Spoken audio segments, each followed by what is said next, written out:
राधे राधे। जय श्री कृष्णा। आप सभी का स्वागत है आपके अपने लड्डू गोपाल कृष्णा चैनल में। तो मैं आप सभी के सवालों के जवाब लेके आई हूँ और साथ ही साथ बहुत ही विशेष चर्चा होगी। तो चलिए शुरू करते हैं और आप बताइए वो चर्चा का विषय क्या है। कौन कहता है कि भगवान खाते नहीं, बेर सबरी के जैसे खिलाते नहीं। सोचिए सोचिए क्या है।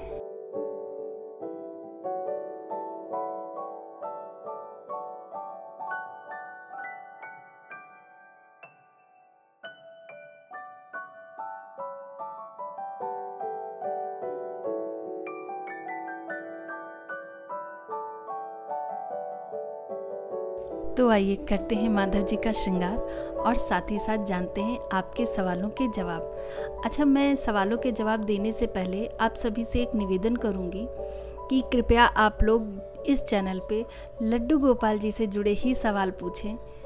बाकी और कोई सवाल ना पूछें तो मुझे भी थोड़ा सा अच्छा लगेगा, क्योंकि ये चैनल सिर्फ और सिर्फ लड्डू गोपाल जी और माधव जी का है। तो उन्हीं से जुड़े सवालों के जवाब दे पाऊंगी, तो प्लीज़ इस बात का विशेष ध्यान रखें। तो आइए शुरू करते हैं सवाल जवाब। तो बहुत से लोगों ने मेकअप के विषय में पूछा है। किसी ने पूछा है कि मेकअप करके दिखाइए, किसी ने कहा है कि थोड़ी सी जानकारी दे दीजिए मेकअप के विषय में। तो मैं उन सभी से ये कहूँगी कि थोड़ा सा सब्र रखें, क्योंकि मैं ऐसे किसी के मेकअप कैसे करके दिखा दूँ। माधव जी का तो मेकअप अभी उतरा भी नहीं है, तो मैं थोड़ा सा देख रही हूँ कि कहीं मुझे माधव जी के दूसरे स्वरूप ऐसे मिल जाएं जिनका मेकअप ना हुआ हो, तो मैं आपको उनका मेकअप करके दिखा दूँगी। तो प्लीज़ मुझे थोड़ा सा समय दे दें, मैं आपको ये ज़रूर दिखाऊँगी। अब दूसरा सवाल लेते हैं। एक मैया ने पूछा है कि मेरे लड्डू गोपाल जी देवउठनी एकादशी के दिन जल गए हैं और थोड़ा सा जलने की वजह से उनके दाग रह गए हैं, क्या करूं। तो अगर ज़्यादा जल गए हैं आपके लड्डू गोपाल जी, तो आप उन्हें वृंदावन ले जाएं और वहाँ देखें कहीं कलर होता हो तो प्लीज़ कलर करा लें।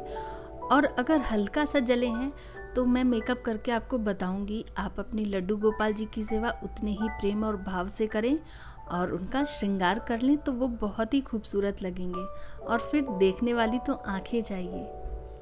तो आप बस इसी तरह से सेवा उनकी करती रहें, सेवा ना छोड़ें।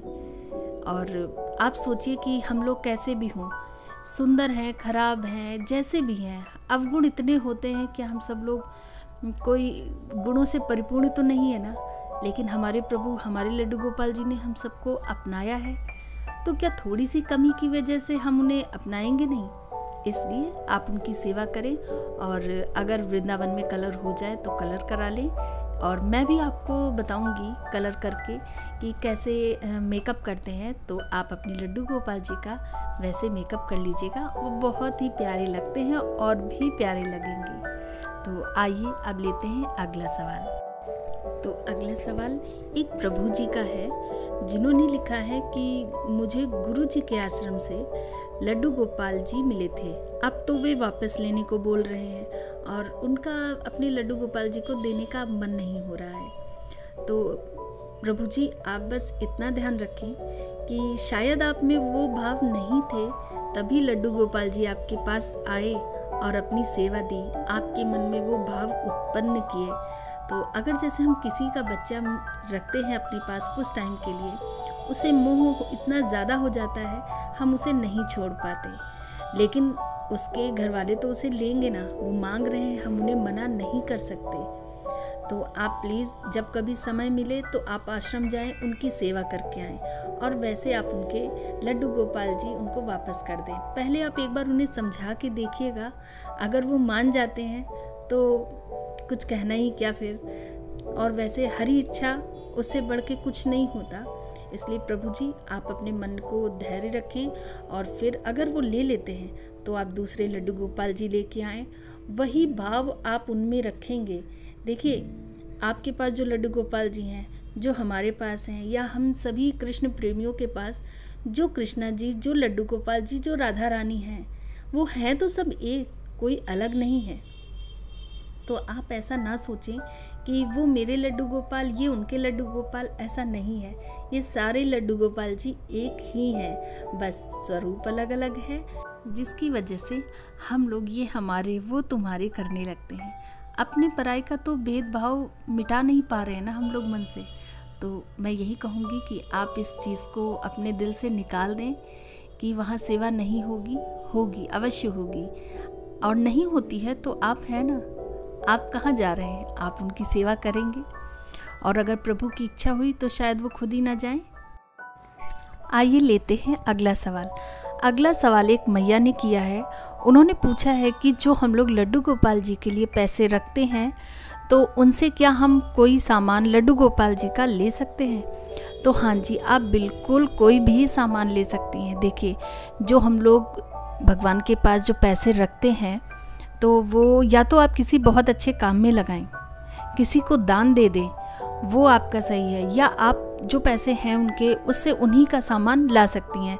जैसे लड्डू गोपाल जी के लिए वस्त्र लाने हैं, उनका श्रृंगार का सामान लाना है, उनके लिए कुछ विशेष भोग लाना है, तो आप वो पैसा उस चीज़ में लगा सकती हैं। अगला सवाल एक मैया का है, लड्डू की मैया का। उन्होंने पूछा है कि आप किस चीज़ से मालिश कर रही हैं? तो मैं लड्डू गोपाल जी की देसी घी से मालिश करती हूँ, और ज़्यादातर देसी घी से ही मालिश करती हूँ। या तो फिर जो आता है ना, तिल का तेल आता है, उससे भी मैं सर्दियों में कभी कभी कर देती हूँ। और इत्र की मालिश करती हूँ। तो आप भी उनकी देसी घी से मालिश करेंगी तो उन्हें बहुत आराम मिलेगा। तो अब लेते हैं अगला सवाल। अगला सवाल एक मैया ने कहा है कि उनकी 4 साल की बेटी है, जो लड्डू गोपाल जी के लिए वो भोग रखती हैं एक डिब्बे पे, वो खा जाती है बच्ची।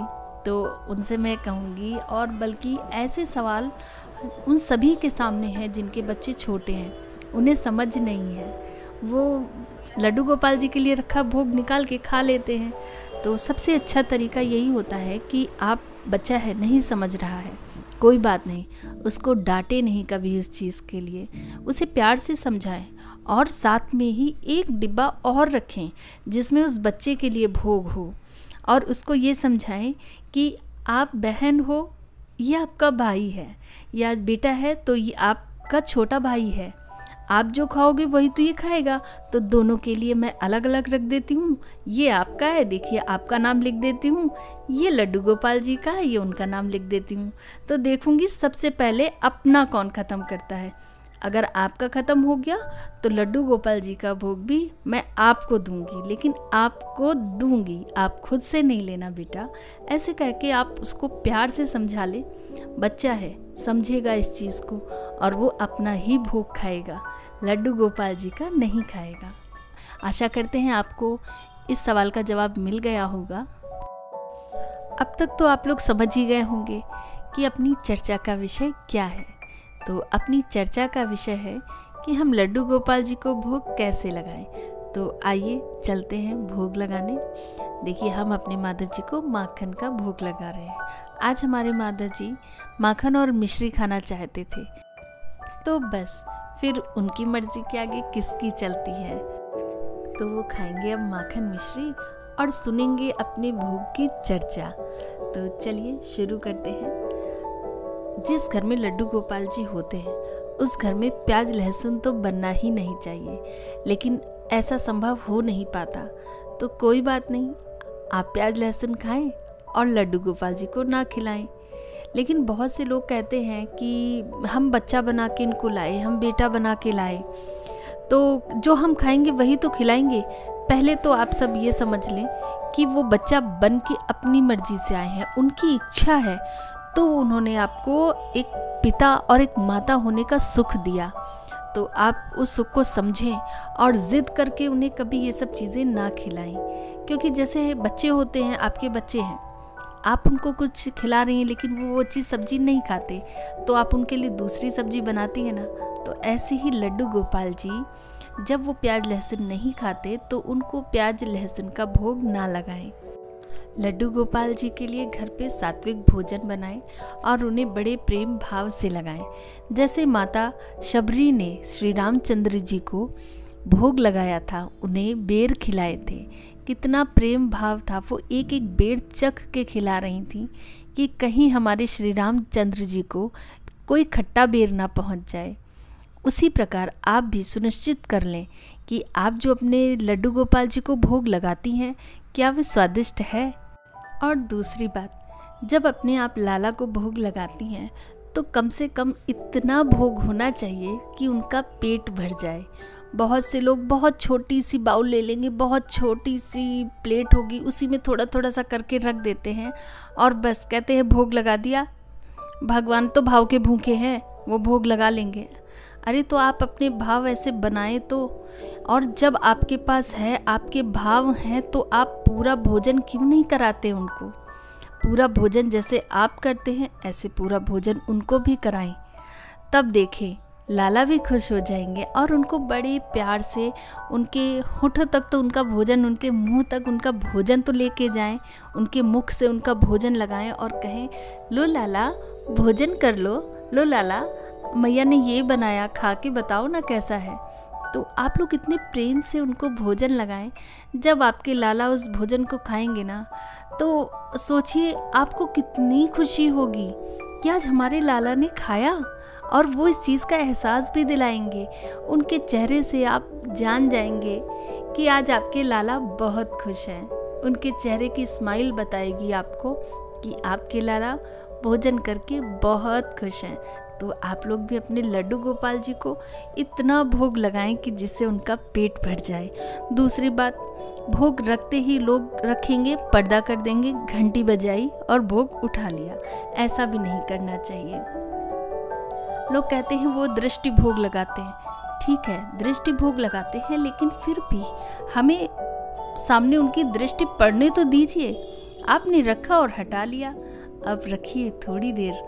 आप अपने मन से सोचिए हमारे लाला एक एक रोटी खा रहे होंगे, अरे देखो हमारे लाला ने इतना खा लिया होगा। बाहर खड़े होके आप पर्दे के बस यही सोचिए हमारे लाला ने खाया होगा, पता नहीं उनको अच्छा लगा नहीं लगा।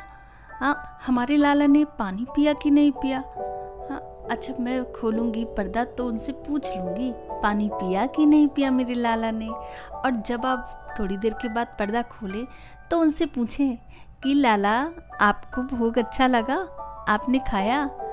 बस ऐसे ही उन्हें प्रेम से भोग लगाएं और प्रेम से कहें। फिर देखें आपके लड्डू गोपाल जी, आपके कान्हा जी आपको कैसे बताते हैं कि उन्होंने भोग ग्रहण किया कि नहीं किया, उन्हें कैसा लगा, वो सब कुछ आपको बताएंगे। इसलिए कभी भी भोग को रख के और तुरंत ना उठाएं।